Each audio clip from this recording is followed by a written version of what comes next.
With AAA titles, some of the more vocal gamers always want more. More content, bigger, flashy, more visually intricate graphics, with more P, more K, more FPS. When was the last time you saw a AAA game announcement which didn't say something like, "The biggest open world in the history of video games," or "This game's map will take you 4 real-world weeks to traverse"?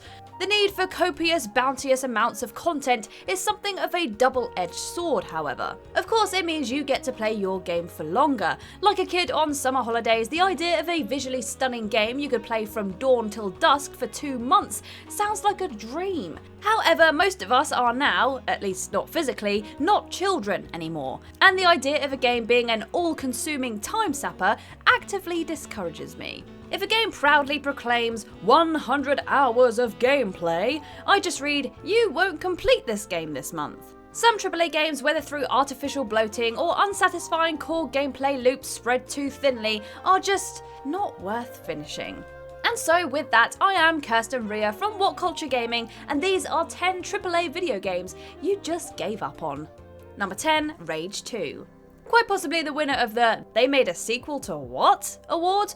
Rage 2 is actually extremely frustrating due to it doing a few things pretty well and actually distinguishing itself from the plethora of other contemporary FPSs with its neon pinks and blues careening across the HUD with garish glee. Given that the previous game's unique selling point was effectively baddies fall down in cool ways and pretty much nothing else, seeing this departure really did boost a lot of people's spirits to try it out. However, they soon realised that the game was suffering from icing but no cake designitis, a condition some games suffer from, where the individual mechanics sound super awesome in isolation, but once their luster wanes you're left with something sorely lacking. Despite a soulless open world and forgettable story, a lot of people made it quite a bit through Rage 2, but then it committed a cardinal game design sin. Towards the end, it tasked you with grinding repetitive, bland side missions for hours, just to unlock the final story adventure. Yeah, I'm good, thanks. This is an absolute deal breaker for a lot of people, and incidentally, the reason why I just ended up watching the end of ReCore on YouTube. Number 9, Star Ocean 4: The Last Hope. Star Ocean 4: The Last Hope was released at a time when the Xbox 360 was getting quite a surprising amount of JRPG exclusives, such as Lost Odyssey, a game which changed people's mind about RPGs in general by being heartfelt and gripping. So with a refreshed mindset, newbies to JRPGs bought Star Ocean 4, and soon slapped their optimism back into its cage. With a screeching, grating infant who will not shut up at your side, you, playing as the edgy Edge Maverick, yes, seriously, must indulge in one of the most contrived and bland plots for over 50 hours. I'm sure if you enjoy your JRPGs to be as predictable and stereotypical as possible, then this might work for you. Ironic for a game featuring Maverick. Number 8, Doom 2016. Look, I'm not trying to enrage, I've not included Doom here to be inflammatory or discourteous, it's just that some people genuinely could not bring themselves to finish the game. Why, you ask? Well, it's actually quite simple. Tone and flow. The game sets a pace from the very beginning, and it exhaustedly keeps it up for a surprisingly lengthy story. This is in stark contrast to how most media forms are constructed, usually with peaks and troughs. Sections which accelerate into blistering action and then die down for a bit of a somber, calculated breather. Only Doom doesn't do this. It instead clicks the amp up to 11 and remains there, asking you to run the marathon at the pace of the 100-meter dash. Doom is to a lot of people exhausting to play. It's just go, go, go, go, kill, kill, kill, kill. Just take a breather, man. Number 7, Bravely Default. Ah, Bravely Default. What a self-aware name for a completely generic JRPG. It's like Square Enix thought, this is going to be so plain, so vanilla, that we're really going to lean into it. Really, really lean into it. We're not even going to pretend. Let's be brave about how default this game is. At least that's how I imagined it happened. This 3DS game has a lot of fans, and to its credit, it does have some unique ideas, such as the defaulting system, which allows you to miss a turn in exchange for accumulating energy in battle, and its stylish presentation, which still looks quite impressive today, given the hardware it's running on.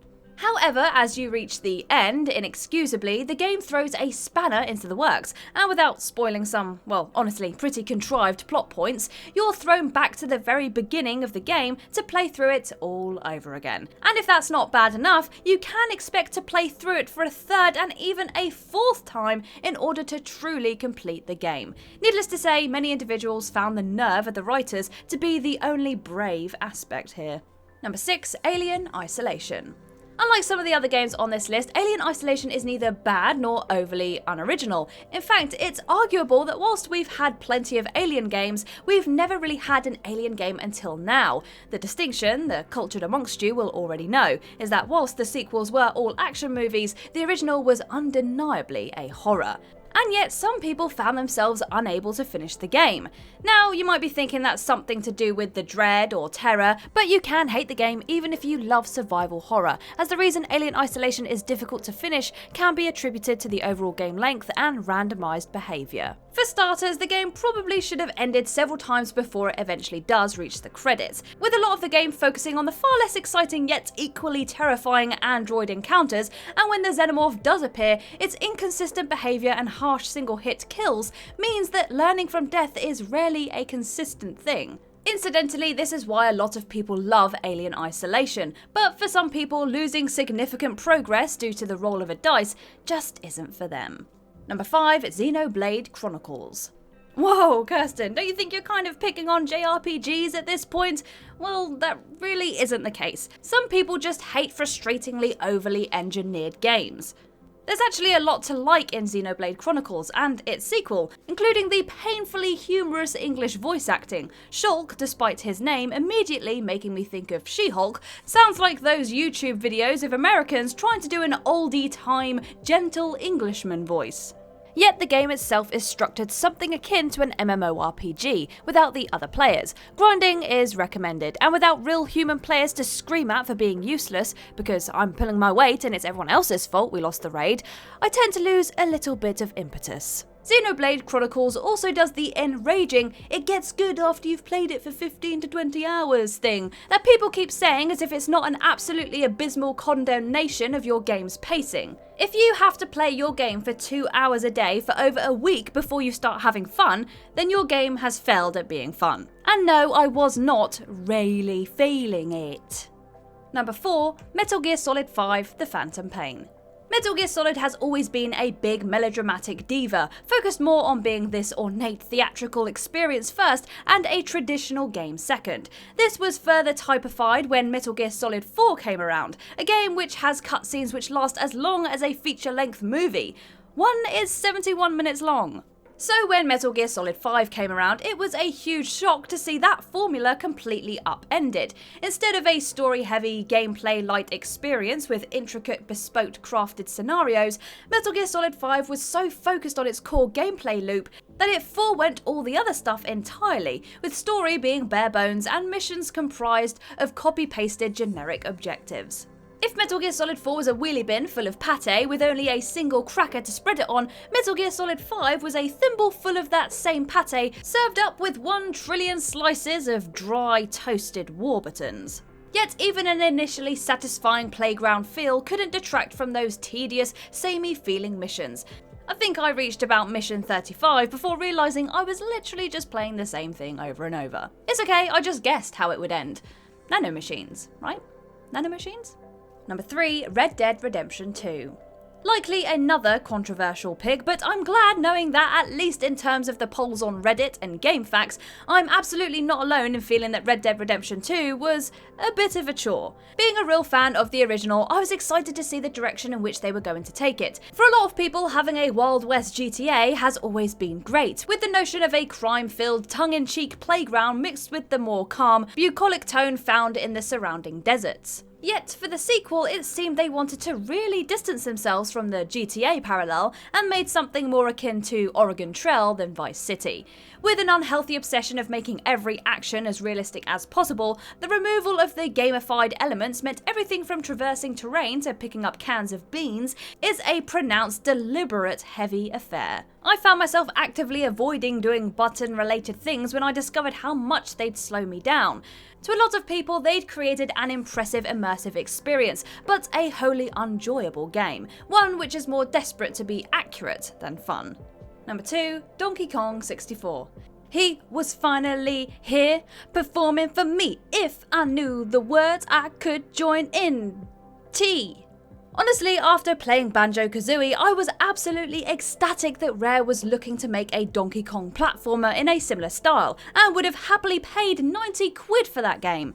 Actually, I did, because the game came packed in with a N64 memory expansion pack, but it was so obscenely enormous the game wouldn't even run without it. And how naive were our young selves was at the claim that the game was so huge and bulbously full of content that the console that we had couldn't even run it, got people more excited to play it. I'll be playing this forever, we thought to ourselves.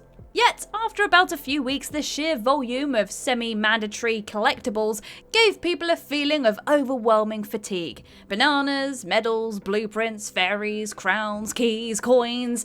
The idea of fully completing Donkey Kong 64 suddenly felt like clearing a beach of sand by collecting individual grains with a set of tweezers. Oh, and the monkey rap? Only one of the main characters is a monkey. Yeah, 0 out of 10. Number 1, Kingdom Hearts 3. There are those who liberally use the "why would you say something so controversial yet so brave" meme, and those who screech out "the story is simple if you pay attention" to say that Kingdom Hearts was never all that great but has now grown into a grotesque chowder of nonsense always seems to get a passionate reaction. We can see the allure, of course. Teaming up with the Little Mermaid and Stitch to kick the out of some blokes sounds like an easy win, and given the phenomenally crafted, stylized visuals of Kingdom Hearts 3, I'd say at a first glance it delivers on that promise.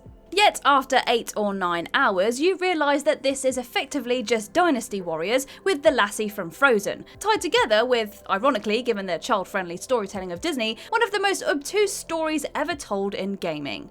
After cleaving through another 400 identical bad guys while searching for XENOBLADE, who is actually the shadow twin of the forgotten part of a whisper or something, we realised that we were just playing through sheer stubbornness, not fun. And there you are, the 10 AAA video games you just gave up on. But let us know if you gave up on any of these down in the comments. If you like this video, give it a thumbs up, and if you haven't already, click that subscribe button, as well as the little bell icon to be notified of any new videos coming your way. But for now, I have been Kirsten Ria from WhatCulture, and I'll see you in the next video.